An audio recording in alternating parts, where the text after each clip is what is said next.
Welcome to the Assistant Room Podcast Season 2. We are the go-to online community for assistants around the world. And if you're looking for some serious career inspiration from some of the best and brightest executive assistants, you're in the right place. If we haven't met before, or if you're just joining us, I'm Jessica Gardner, founder of award-winning PAEA membership platform, The Assistant Room. Make sure you hit the follow button to keep up to date with all of our future episodes. But without further ado, welcome to Season 2 of the Assistant Room Podcast. In this episode, I speak to Mark Mills, an executive assistant with over 2 decades of experience in the business support industry, and most recently executive assistant at global creative agency Oliver. With an extensive career where the stars have continuously aligned for Mark on new opportunities, we chat about his passion for career goals versus finding your specialism, how to overcome the strongest of adversities and be vulnerable with your boss during times of extreme change, why assistants should view their role as talent management, and how his perspective on life has changed since being diagnosed with HIV less than 18 months ago. Okay, so let's start. Firstly, thank you for being here. You're very welcome. It's lovely to be here. I feel as though us actually managing to get together on Season 2 almost didn't happen. It's like that classic PAs and EAs make the impossible possible. Oh, totally. I read it this morning on an email. It was our wonderful PR, head of marketing PR. She went, "You guys are magicians." Oh, yeah, exactly. Making the impossible possible, Exactly. I think. And yeah, getting to this point we did have a couple of little sticky bumps along the way. We didn't know if it was going to happen. Yeah. So I'm really glad that we've got you here for Season 2. Thank you so and much. it's nearly the end of Season 2. So we just squeezed you in, which is amazing. Right? Let's go back to the beginning. And the beginning for you in the business support world is we were trying to work out, what would we say, wouldn't we? 22 years ago. 22 years. 22 years ago. I feel like a veteran. That's a good thing. That's a good thing. It's true. It's true. So where were you 22 years ago, and how have you kind of progressed through your career since then? You know what? Everything started from monster.co.uk. I mean, everything started from that point for me. It is where I formed the plan for 22 years. I'm going to start saying that really quietly. I like that. Say it with pride. 22 years. 22 years. 22 years. Yeah. It's like that voice at the beginning of every major blockbuster. Yeah, and that's where it started. So I originally joined as their job seeker support person. Ooh. And I think I was probably in the first 20 people to ever work at monster.co.uk. And it's a case in point, which we might come on to later. It's not always about what you know, but it's about who you know. And your professional self speaking for you in advance of your arrival, so to speak. And a very, very good friend of mine at the time, her sister was asked to run and launch monster.co.uk. And she went, "I know, I've got a job for you and you'd be brilliant at it." And so I started there. And I was at Monster a long time, so about 5 years. About 2.5 years into that, I looked at the PA role and I thought, I think that's something that I could do, actually. And I think I'd like it. And this next statement has transformed. But at the time I thought, I want to be the best at it. You know, a little bit ambitious. So the wonderful Kim Walmer, who was director of marketing at that point, I caught her in a hallway. I went, "If you ever need a PA," I went, "Can we have a chat?" And she went, "I am." She went, "Let's go to lunch." And by the end of the lunch hour, she went, "You got the job." Sounds like the interview I had with my EA. Like that was it. Lunch or dinner was the thing that made us decide, okay, we're going to work with each other. Yeah, and that's about the chemistry. Because that's the one thing you cannot have on a job description in our world. It's the one thing that, you can't quantify it. It's chemistry. That is the make or the break, really, of any of these roles. And all the roles that I've done across, the years, this is what has made it, is the chemistry. So I started and I knew then that I loved it. Like from day one, I knew that I loved looking after people, organising, sorting, doing, fixing, You know, and in this role, you get involved with a million different things, from front of house hospitality, IT, Everything. ambassadorial approach, all this stuff you get involved in. And that is the one thing that still to this day, I love the most about this role, is that there is not one single day that is the same. I mean, it's essentially your booking, fixing, sorting, etc. Yeah, not one of those days has ever been the same. And that's not a small job either, is it? You know, people think that booking, fixing, sorting is easy, but it's not. It's juggling everything. It takes a lot of skill. And it's what makes it so interesting. You know, those people that talk about, no, I couldn't do a desk job, and whatever. It's not a desk job, because you are running around, like your arse is on fire most of the time, but you are running around a lot, So that was where I thought, right, yeah, I'm going to be doing this. So then times change and the economic situation and platform changes throughout our lives, and there was a round of redundancies. So funnily enough, Weber Shandwick, who I went on to next, they were Monster's PR agency. And when they got wind that I was going to be made redundant, they made the appropriate phone calls and asked if I could go to them. And it was all approved. And I thought, whilst the PR world wouldn't be my first choice, what it did do was form one of the things for my career plan. And that is, if I'm going to be any good at this, I'm going to need to diversify first and come back to it, to really get under my belt certain experience in certain industries, to really know what I'm talking about, and then present myself back as a PA or an EA, and one that someone would need, and look at me in an interview situation and go, I've got to have him. So I thought, yeah, I'm going to go and do it. And I started at Weber Shandwick as a senior team assistant. And yeah, the PR world is fascinating. I mean, it's truly fascinating what goes on to, behind the scenes. And whilst it was, and I did realise then this isn't going to be my first choice, but I needed the experience and I wanted it down on paper. So I learnt loads there, and there was a fair amount of office management in that too. And I thought, actually, do you know what? That's another thing that I'm going to have to get under this belt of mine, is office management. Because you quickly learn, being a PA/EA, is that you need all of these different skills. And actually, these people that work in these different echelons of what I've really mostly known of agency life, is that you are one team, really. And that's from front of house to IT, to your hospitality, to your cleaners, to your CEOs and your founders. You need all of these people on your team to do your job. And so you've got to really be great at ingratiating people and really understanding what they do, so you can talk as one. And I thought, oh yeah, office management, that's going to be the next thing. So I know before we started, we spoke about the wonderful Rob Keane at Pulse Recruitment. And I spoke to him. I said, what's going on? What's about? And funny enough, he got me the interview at my next place, which was Thinkbox TV, which is the marketing body for commercial television. Yeah. And I started as an office manager there, and it was a really great place to be in Victoria. A really small team, about 25, 30 people. And that was where I met the wonderful Tess Alps and Lindsay Clay and my direct boss, Jane Tamplin. And there it was just the right space to learn about front of house and how that's meant to be laid out, how events are meant to operate and run, office space, what goes on with that, negotiating contracts, all these things that you need as skills to really know what you're doing as an EA. The commercial aspect of being an EA. Yeah, the really operational aspect of it. And then I had a wonderful time there. It really was brilliant, and I really liked that small company feel. And actually, it was again a place that I could go and break ground, because they didn't have one of those before.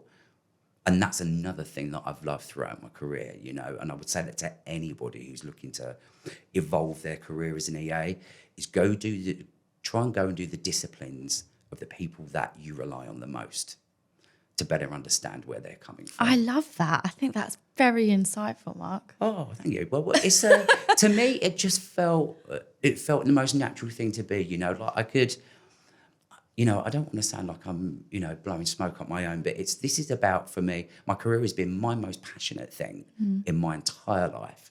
And it's got me through some really tough times, but it's also got me, like, I've had some of the best times of my life in this career. And I've met some of the most incredible humans throughout it, be they high-functioning, challenging individuals or ones that you're just like, I think you've been awesome, you know? Like, you meet all of these wonderful people, and it's just been my passion. So thank you for that compliment. That's really kind.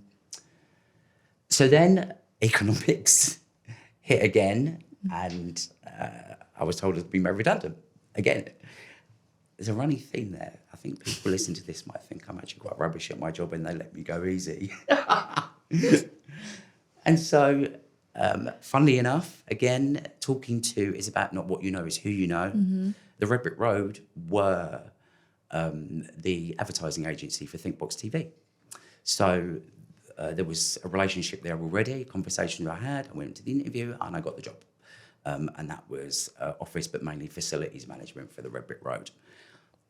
The Red Brick Road is incredible. It's a wonderful agency. I've never heard of the Red Brick Road. Well, they were originally born from a wonderful man called Sir Frank Lowe. And it was run by Mr. David Hammersley, who looks after Harbour, who's an exceptional man. You know, his craft, and he's really well known in the advertising industry and beyond. And that's where, you know, I really deepened my experience within the facilities management side. Much bigger agency, about 100, probably 150 people at its max. Was that quite a not a difficult transition, but did that take you a while to get used to, going from the smaller size agency to something a bit bigger? Yeah, I mean, I was really honest in my interview, and I went, you know, I'm coming from ThinkBox. It's a small operation. You know, this is a much bigger concern, you know, with, you know, a very lead, very successful client at the heart of it. And yeah, I was a bit scared, I have to say. It's good you were honest, though. I think a lot of people in their interview probably would try and, you know, there's that typical kind of question people get asked of, tell me when you've made a mistake, or what's your weakness, or something like that. And you get trained to say something that you can't cope with, that you can cope with. Yeah. It's I've always found that honesty is the best policy. Obviously, diplomatic honesty is great. Yeah, honesty has been my best policy all the way through. And I think that also talks to the relationship that you have as an EA with your partner, is that be honest. So put your hand up. You know, if you think you're going to find something difficult, something that's going to be challenging, yes, there should always be that element in your career. Otherwise, why would you do it? Own it. Like, yeah, really own it. So yeah. I put my hand and said, like, it's a much bigger concern. The contracts are much, much bigger. But the great thing about, you know, the role at the Red Brick Road, it was really diverse. So, you know, that they used to do this wonderful thing at the Red Brick Road, is that every Friday at lunchtime, everybody in the agency would come down to reception and we'd all eat together. And that's nice. And the agency would pay for that. Lovely. So when I took that role in, I went round Soho and had a few chats with some of the restaurateurs around there, and went, like, the lunches that we're getting are great, but actually I'd like to make a bit more of a statement than that. And funnily enough, Ed Baines, like, he's kind of like the celebrity chef guy. He's got a little oyster place in Soho. I think he's still there, actually. He came in and I had a chat with him, and then he provided, in his working kitchens around the corner, the lunches every single week. And it was brilliant. What a guy. I mean, yeah. I mean, it was probably pen money for him, but yeah, like, the food was exceptional at a really decent price as well. And again, that's where it deepened my, I don't know, what's the right phrase, commercial aspects of the role. And it was really at that point that I thought, I think I'm going to be ready to present myself back as a PA. and without going into, all that boring detail, like I'd had so much experience of so many different things at that point, in other people's roles. It's never just one thing. I thought, I think I'm going to be ready. So I spoke to a friend of mine who I worked with at Monster and said, if you hear anything about PA roles coming up, let me know. And again, talking to... The stars aligned. All right. She went, well, funny enough, I have a friend that works at Ogilvy, UK, and she is looking for a PA. And I know that we're not allowed to say these things, but we do. And being a male PA, there's a different dynamic to that. And she said, she's seeing all people, but she'd like to meet a couple of male PAs to see and feel what that would look and sound like in practice. And I went and, I got that role at Ogilvy. And Ogilvy was vast. I mean, vast. There were like 40 PAs. Wow. And they're global, aren't they? Yeah. Yeah, so huge. But that was only just based in London. Oh, wow. But again, another jump from a relatively actually small company into an absolutely huge global brand name. Yeah, part of WPP Group. Mm-hmm. And that's where I really started to cut my teeth. I was supposed as a PA. And it was really challenging. I have to say, it was really challenging. And the things that, hindsight's a wonderful thing. And looking back, what I can say is that when you look after some really high-functioning individuals who really challenge you, once you've gone through that, and sometimes it's really not nice, when you are challenged so hard on things that you've not done yet, where time is almost non-existent, but you have to create it. When you look back, and when I look back, it made me better. It made me better at what I do because it made me try harder. And so, those days when you go home and you're like, I don't think I want to go back tomorrow. Like, this is just so difficult. And you're spending hours and hours at it, and there's no break. And those were in the days really where, we didn't appreciate the value and the benefit of, going outside and getting a bit of fresh air. Pre-pandemic, really? Yeah, totally. I mean, the pandemic, wow, how has that changed things? I think that the pandemic has been, whilst incredibly sad and tragic for thousands of people across the world, there were some really good things to come out of that pandemic. It's been a period of transformation in lots of different ways, isn't it? Completely. But life isn't the same as it was before. In the way that we spend our lives. Yeah. It's completely different. And you really, thankfully we now live in a world that really appreciates the individual and the human and actually what we need as a species to really operate at our best. So back in the day, when you are putting 16-hour days in non-stop, not eating, chasing tails and being like really stressed out, in the role, because funny enough, like this role is not the easiest of careers. And I have met so many people over the years that have gone, I could never do what you do. Like, why do you do it? Are you a glutton for punishment? Do you enjoy torture? Right? Yeah. But it isn't like, and sometimes, like I say, when you look back and in hindsight, there are times when it's been like that. Yeah, I believe it's made me better. I believe it's made me a lot better at what I do because it's made me try harder. Would you say that your role at Ogilvy was the role that made you? No. It wasn't? No. My current role is the role that made me. Okay. I have to say. And I spent a long time, at Ogilvy, nearly 4 years there. I looked after a couple of different people. And actually, that was where I met one of the most incredible EAs I have ever met in my entire career. Okay, do a shout out. Come on, who is Freya this person? Faulkner. Freya Faulkner. I mean, there was three there. There was Freya Faulkner, Lynn Whiston, and Joe Kent, who were. Do you know when you're like, I'm a male really in a female's world, being an EA. And that's when it transformed for me, from me wanting to be the best to I want to be as good as. And that was a really comfortable spot for me to sit in. I want to be as good as that. If I can be as good as that, that's called winning for me.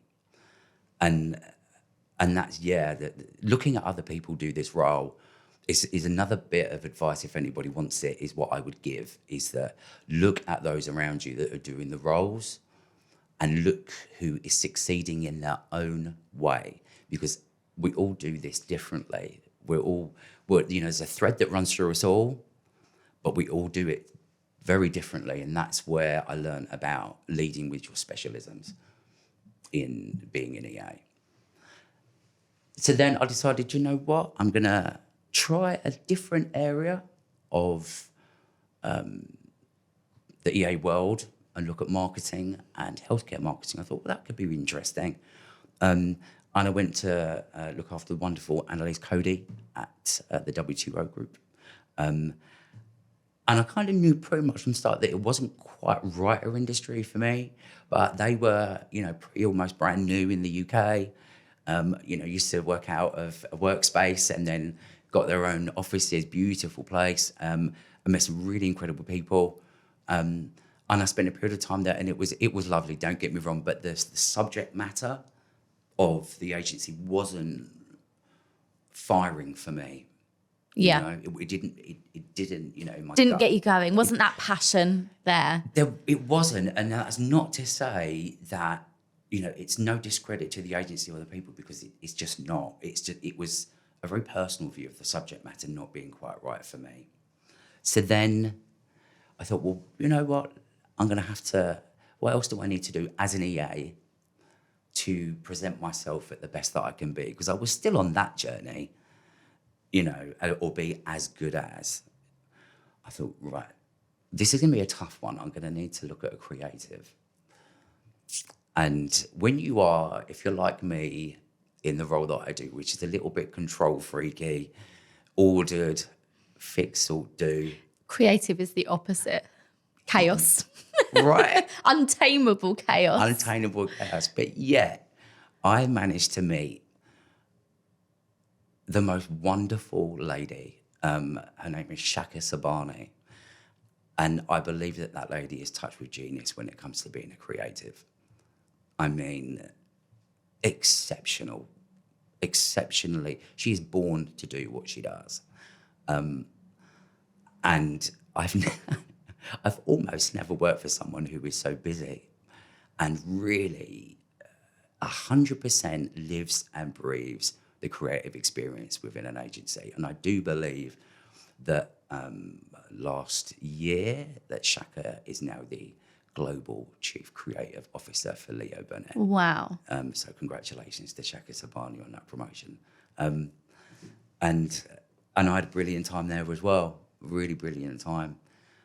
But I also knew that it wasn't quite right. And I have to say, when it comes back to, and this is again pre-pandemic, but when it comes back to looking at what it is that you want out of a role, how you operate within it, and work-life balance, not that I'm old by any stretch, but, a couple of years away from 50, I could see the big 50 sort of coming and thought, like work-life balance really needs to start playing, a greater role.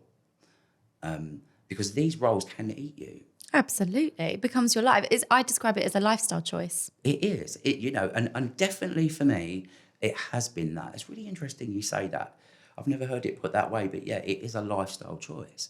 And yet there was a point where I thought, I need the balance. I need a bit more balance. And, Shaka won't remember this. Why, in the nice way possible, why would she care? But I remember being on the train going home one night. It was about 9:00 at night. She was, on these lovely dinners, etc.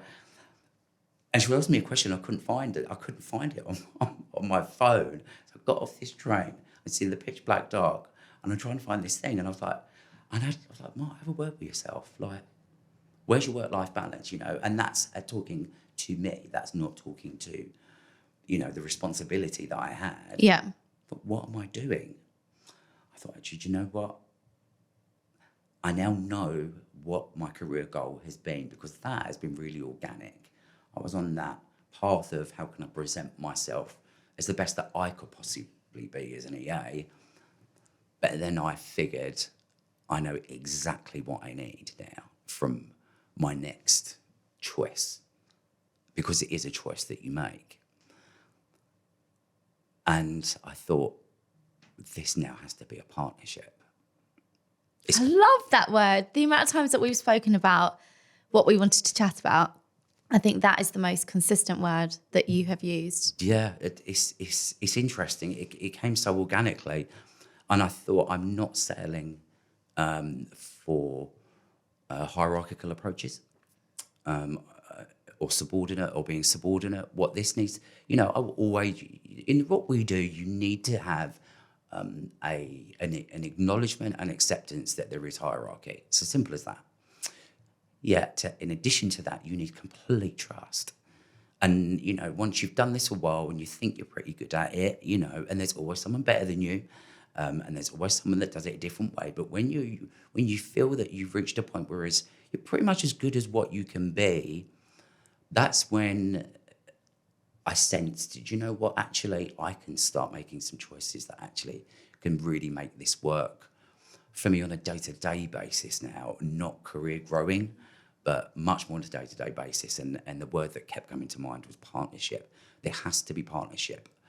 I really enjoy some would call it control aspect of that. But actually what it is, it's a real consultative approach to your role from both sides. And that was really important. And I've been so lucky. I mean, given that sort of brief synopsis of the last 22, that's when I met, the most incredible person I've ever looked after in my entire career. I feel like we need to give her a little bit of a rumble on the table. Oh, there'll be plenty of rumbles as we talk. So many people, well, I've never met Sharon, but I know so many people who know Sharon and everyone loves her. Sharon Whale is incredible. I mean, she is driven, ambitious, exceptionally good at what she does. And when I first joined Oliver, Sharon was our CEO of the UK group, and has done exceptionally well, through the 5 years that we've been together there, and is now deputy chief executive. Wow. And works, much more consistently in the framework of with Simon Martin, an incredible human, full stop, really, who was our founder and chief executive. So her, her own personal journey, that professional sense it's been incredible. It's been incredible, and it's been wonderful to watch. To see that success of another human being, who thoroughly deserves the recognition and success that she's got. Absolutely. Well, we're going to come back onto your partnership with Sharon a little bit later and how that's evolved and the different things that you work on together and the journey you've been on. But very quickly touching on something you said, I think it was a couple of roles ago, about when you were talking about the PAs, when you realised I want to be as good as. And you mentioned about being a man, a professional man in a professional woman's world, which it really is. It is. The business support industry, PAs, EAs, chief of staff, majority is percentage women. It is. And it's really funny. I've never actually worked with yet to this day another male EA yet. But I know of them. Yeah. So my predecessor from Ogilvy, Stuart, never met, but he feels like a really good friend. We love Stuart. Yeah. He's a good guy. But what's that like? I mean, do you think that you have a different perspective on the role as a male EA versus a female EA? And I know that you can't talk from the perspective of a female EA, but what do you think are the key kind of differences that you've noticed? It was a key difference in me, which was that recognition that you do very naturally, by the way that we're made as humans. I think that, if you put a male in a female's professional world, you're going to stand out and you're going to be unique. And actually what I've really enjoyed is the uniqueness of it.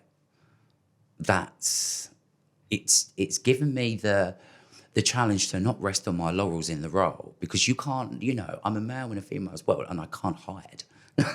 Yeah. So, if I don't want to swear, but this is going to be like right for the moment. If I fuck up, Yeah. you're going to know about it. And Do you think it would be noticed more I if think you so. made a mistake? I think so. Don't get me wrong. I've made some whoppers. Go on, give And, us your biggest one. In my time, oh God, I booked wrong hotel in Switzerland once and sent someone there, and I got a message saying, "What hotel did you put me in? Because this ain't the one." Like you make them. And this is the thing about it. Like at the time, I wanted the ground to open up and swallow me, and I wanted to, go and cuddle myself in shame. But now we're laughing about it. I'm totally Everyone's laughing human. about it because you are human. You're gonna make mistakes. But yeah, I think it's, if other people hear about that and it's this, this gay EA. And he's made a massive mistake. It feels, for me, it would feel like it would ripple more. Yeah. So that is one of the differences. But also, I've got that benefit, which is there's a different chemistry I feel that happens between a male and a female when we do this role. And I'm not quite sure I could define that. But if, I look at, the relationships that female have, and I'm yet to meet someone who's, male looking after a male, actually. I've done it once before, but just as like a little bit of helping out. But it's different. I think I know one person. I think I know one male EA who supports a male executive. That's a really interesting thought, actually. I mean, I suppose it's not better or worse. You're right, it's just different. It's different. There's a different thing that comes with it. And that's, back to the chemistry. It's all about chemistry. It's the one thing you cannot put on the job description because you can't explain it. It happens in the moment. Yeah. Chemistry either is great chemistry and, you're going to come out with elixirs that make things work and sing really well, or it's going to be like, well, that don't work. Well, ultimately, it defines how good you are at your job.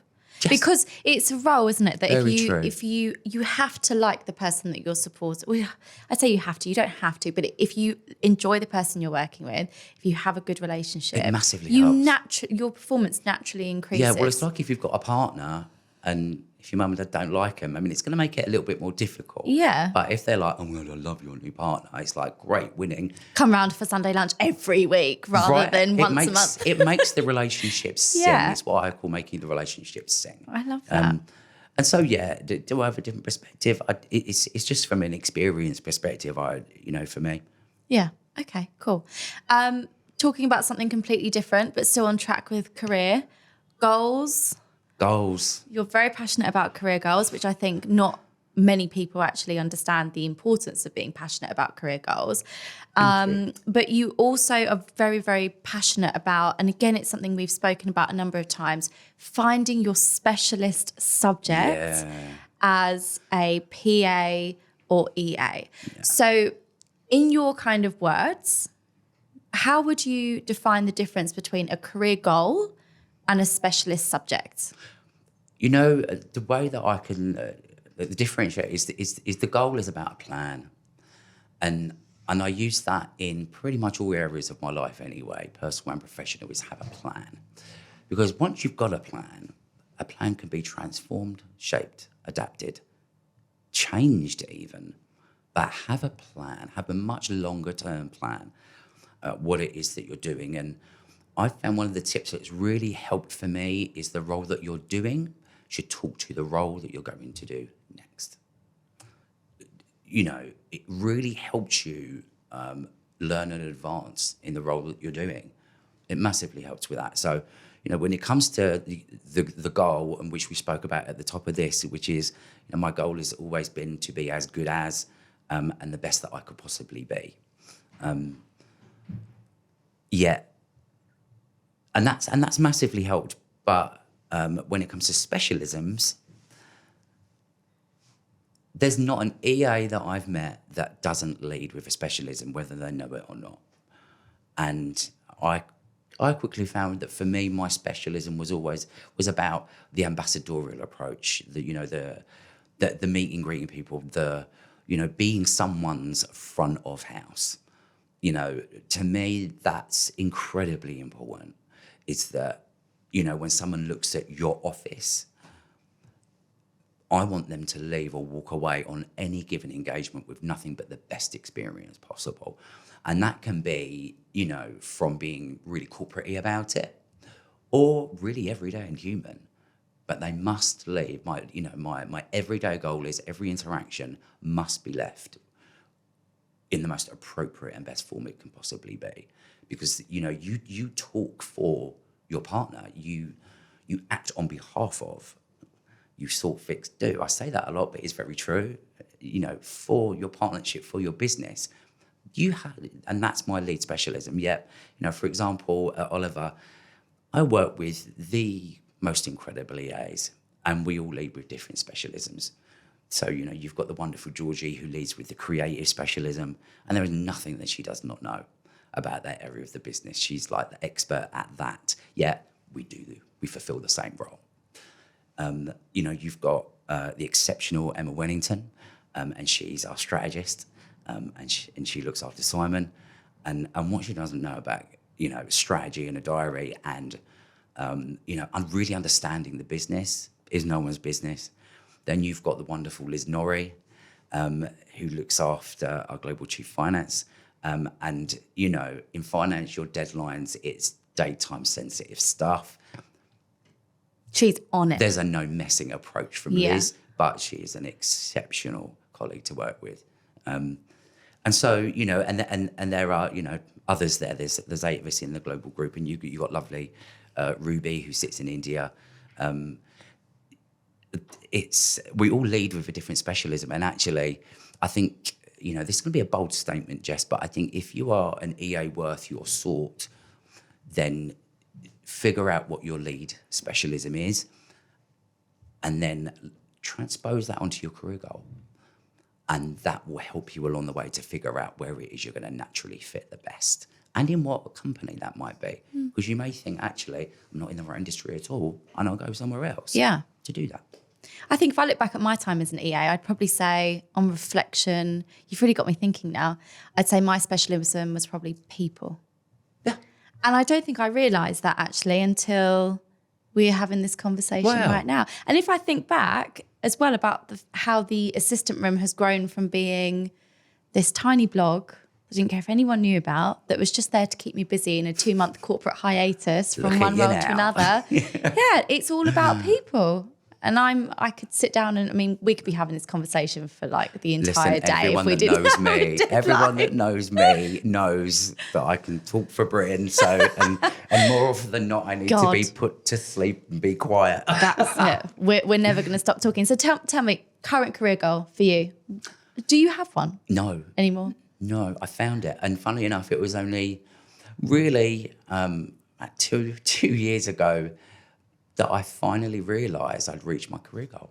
And that was finding a partnership where I could, and a place of work where I could deliver on my career. And that's been Sharon Whale, finding that true partnership. And Oliver being the agency that it is, that has allowed me to deliver on that nearly 2 decades. Yeah. Because at Oliver, you know, when I talk to a lot of the new joiners and sort of give them a bit of a one-to-one, just proactively. And I say, you know, that there are no 2 days going to be the same in whatever you do. And Oliver is the place where you can deliver on all of your experience. You know, you're employed as the expert because at what you do here. So teach the business how your expertise is done and deliver that to this business because, you're here because it requires you to be here. Deliver. And I found that in my role, working with Sharon, which is, it became very apparent that I was here to help teach the business. And, again, I'm not blowing smoke at myself, but, I was one of the first 3 EAs and there's, now sort of like 8 of us there. It was my responsibility to teach the business how this role should be done. That is amazing. More people need to think like that because businesses, in my opinion, some businesses just don't know what to do with their PAs and EAs. No. They don't understand the potential that somebody has if they're a good EA. I put something on Instagram the other day that said the most destructive thing that you can do as an EA is believe an exec who limits your potential. That's interesting. And the I thought it like majority of execs, well, I wouldn't know. Actually, let me start again. Not the majority of execs, but the amount of PAs and EAs that I hear from who feel unfulfilled in their roles, unappreciated.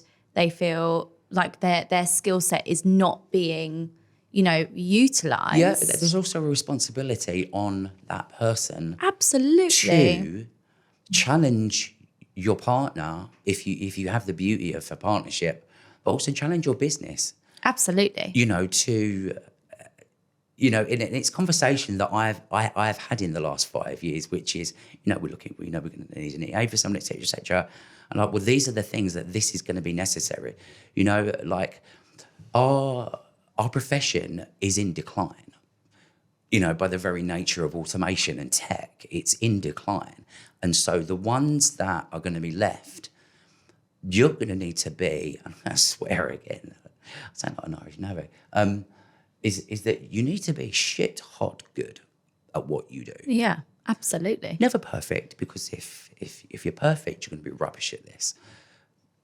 But you need to be shit hot good at it. And so those conversations I've had, which is, when looking at the person that needs that support, analyse what it is that their spots that they're going to need that person most, and then go out and find that EA. And that's not an easy task to do. And I've always said this in interview situations, Jess, is that, anyone can tap some buttons and book a plane. Anyone can put someone in a hotel, the right one. Anyone can go and get a lunch. All of those basic things, the everyday stuff. But do you know that person's favourite airline and how many miles that they've got on their account? Do you know their favourite seat and which type of plane they like to go? Do you know that in the morning that person likes a hard, strong black coffee, in the afternoon they like a nice green tea? Do you know their favourite room in their hotel? Do you know that actually someone likes, to be in the throng of everything? Or do you know that when they're finished with their working day, they want a really private space and the quietest room that the hotel can offer? The personal side. It's like, I've always viewed it that the person that you're EAing for is your client. And it's your responsibility to learn that client and learn it inside out. A bit like talent management. It is in a way, but it's what that does is give you it gave me at least the confidence, so I can then, once that learning journey, you're on that learning journey, and I still learn today, is that you can then get really autonomous in what you do. So you can start making decisions on your own without having to go back and check. It's and that's one thing that I always could have been better at, and still to this day could be better at, is having the confidence to make certain decisions, on my own, because that's probably, what's your biggest weakness, Mark? I mean, it's such a horrible question, but one of those, even to this day, and I don't mind admitting it anymore, is, have a bit more confidence to make decisions, based on the knowledge that you've got, because you do have it. Yeah, absolutely. It's believing yourself better. Absolutely. That challenge, that overcoming that challenge, that confidence. Okay, well, so let's focus on challenges. Yeah. I'm going to let you run with this part of the conversation. I kind of have, haven't I? Shut up, yeah. But we're going to take a different turn here. Let's do it. We're going to talk about your diagnosis last year. Yeah. With HIV. Yeah. And the challenge that's positioned or that you've been positioned in. So tell me about that. What's that been like, and what was that? How has it changed everything? Well, interestingly, I just before I got the diagnosis of being HIV positive, I actually pressed the button and followed a dream of the last 20 years, which was to live and work in the Netherlands. And I had, those conversations with Sharon and Oliver, and we worked it out. And I went off to the Netherlands to still be Sharon's EA. And it was probably about 6 months before I did that, I started getting unwell. And I had a couple of really nasty rounds of laryngitis, and, the voice just wouldn't come back, etc. But, moving country, home. Stress. Just general stress. It ain't easy to do. And since Brexit, my gosh, is it expensive to do. Like, it would have been free to do all that stuff, you know, and you can tell I'm not a Brexiteer. And you know, I was getting consistently more and more unwell, and my health just wasn't getting better. But, you know, again, I think talking to what we do as a living is we crash on, plough through, keep going. Stiff upper lip. Right, all that very British thing, stiff upper lip, Yeah. you know. And anyway, I got to the Netherlands, and I went straight to the GP, and it was like, let's get you a blood test done. And then 10 days after landing in the Netherlands, I was told I was HIV positive.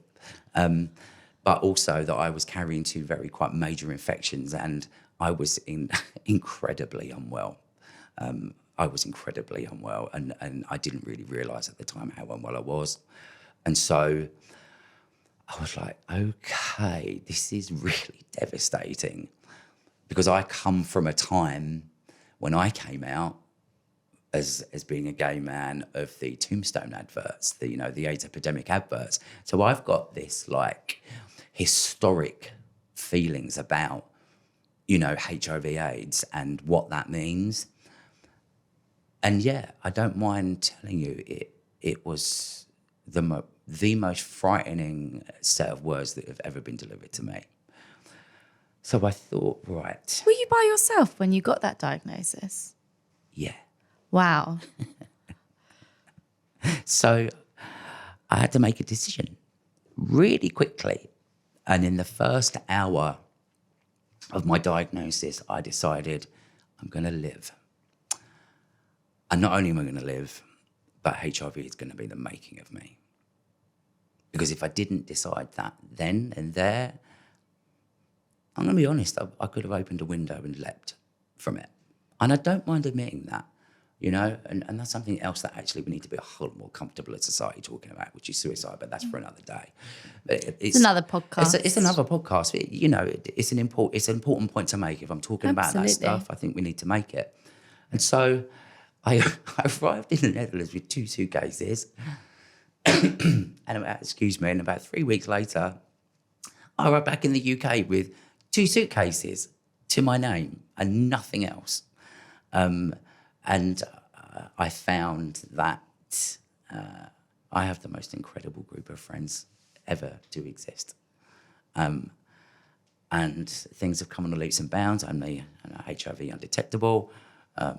My health is on the ascent, and HIV has been the making of me as a man, and it's actually allowed me to come home to myself, understand myself in ways that I never even thought possible. And you know, the mental struggle that you go through, that I went through at least, and I don't want to talk for anyone else, but talking to lots of people, you know, who live with HIV, everyone's experience is different. It's really different because we're biologically made differently, I suppose. And it's interesting, you know, Sharon was actually the first person that I told. How did you tell her? I called her and went, Sharon, I've just been told I'm HIV positive. Oh my God. What was her reaction? And that talks to the partnership. Yeah, absolutely. You know, of just being, you know, really open and honest. Like, I can't make her world work if she doesn't know how my world is operating. It's impossible. So, and you know, how do you tell that person that you're broken? Because that person relies on you. You fix for them, you sort for them, you do for them, you organise their world for them. You're strong for them. That's the role, you know, it's very basic form. How do you tell that person that you're broken and you've got to step away? And whilst, yes, it was a scary thing to do, but I also was not worried about the outcome at all. One, because, you know, I've got confidence in myself and I made those 2 choices. Like, whatever happens, I'm going to live and it's going to be the making of me. So I think with me speaking so confidently, at least in that sense, it brings people with you on that journey. And what I've managed to do is figure out a few things actually in that, in the HIV world, which is one, is different for everyone. I remember finding material online and talking to the health professionals about, being HIV positive in a professional environment. And one of the most interesting things is that now I'm classed as a disabled employee. Oh, really? Yeah, HIV it has the same amount of coverage and protections that anyone who is disabled has. So that shows you how fabulously the world of work has come on, and for those that might not have the benefits, that my career has afforded me and my current role affords me, that's coverage that they might possibly need, and I think that's an incredible thing. Second thing is that literature and material that employers are given around it. A lot of it says that this person's going to can start taking pills. Might have some side effects for a couple of weeks and then be back to work, and you just need to let them go for their regular blood appointments and that kind of stuff, but everything's going to be fine. Well, no, that's not true. So I recently had an interview with Public Health England, and it was a research interview. And I was really glad I did that because I fed back, that was not my experience. And I think it was because I was just so very, very unwell that they put me on initially some like nuclear meds, and it was akin to chemotherapy. It was what was going on in the body. And yeah, I stepped away from the business and they graciously allowed me to for just over 3 months to get my body to a point where I could start returning to work. And I have to say,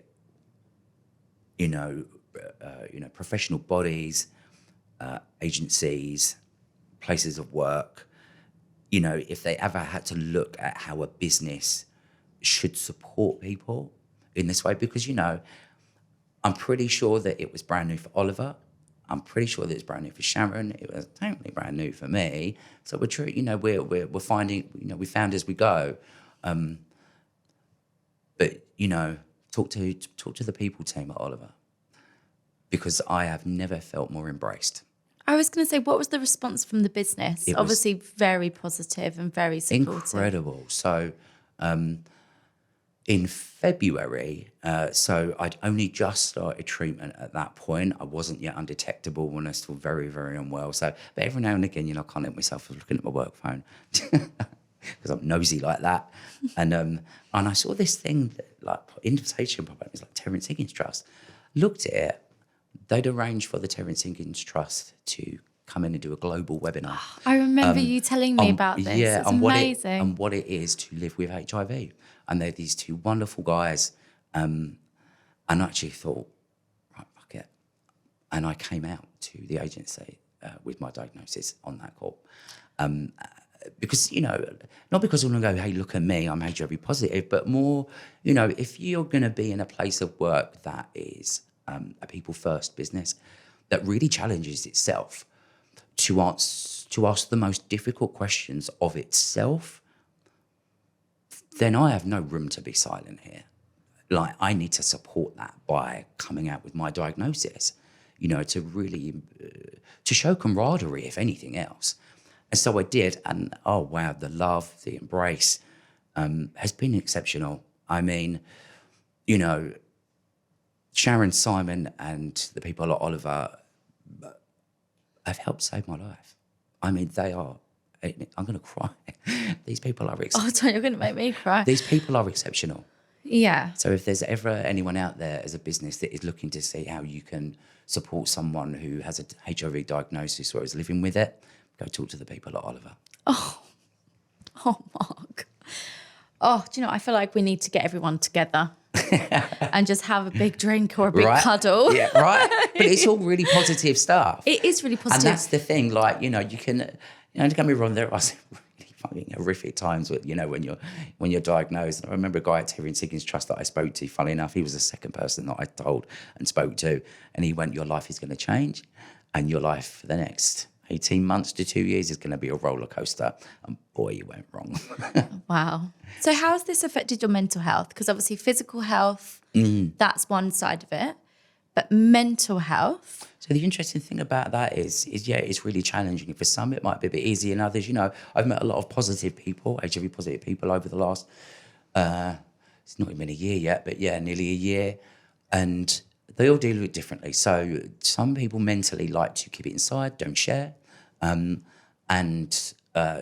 deal with their HIV, but they do it really personally, do it their own way. And I rate that equally. And then there's others that are, really gone out there and almost like a brand ambassadors for being HIV positive and really get out there. And I suppose I'd like to think I kind of sit somewhere more on that side of things, but it helps my mental health to talk about it. And actually what I found was, I'd found this lovely flat. I live by the seaside now. I literally look at the beach and the sea every day, which is really good for you. I'm back working full time. I still love my job. I still love what I do.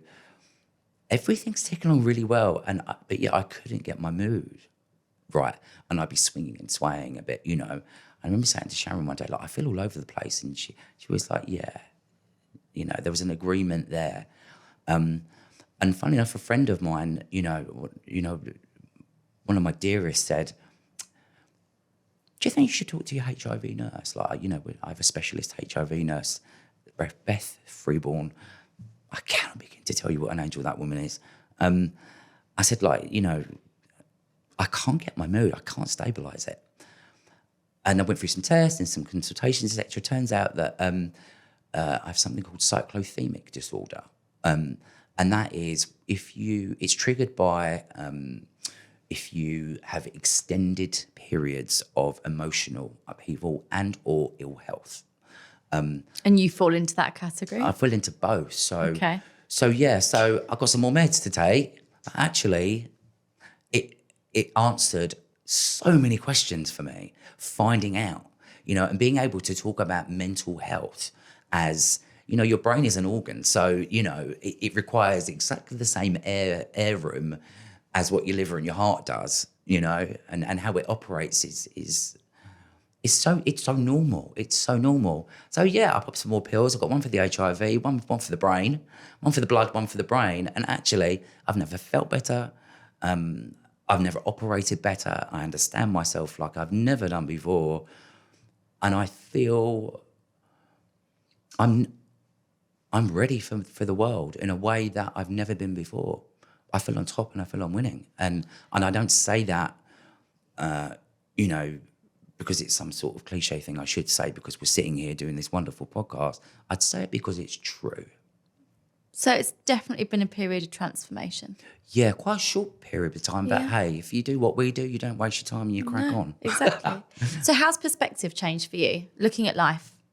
How since this has all happened? I don't sweat the small stuff at all. I just think I'm a bit of a natural worrywart anyway. But I tend not to do that hardly at all these days. What's going to be is going to be.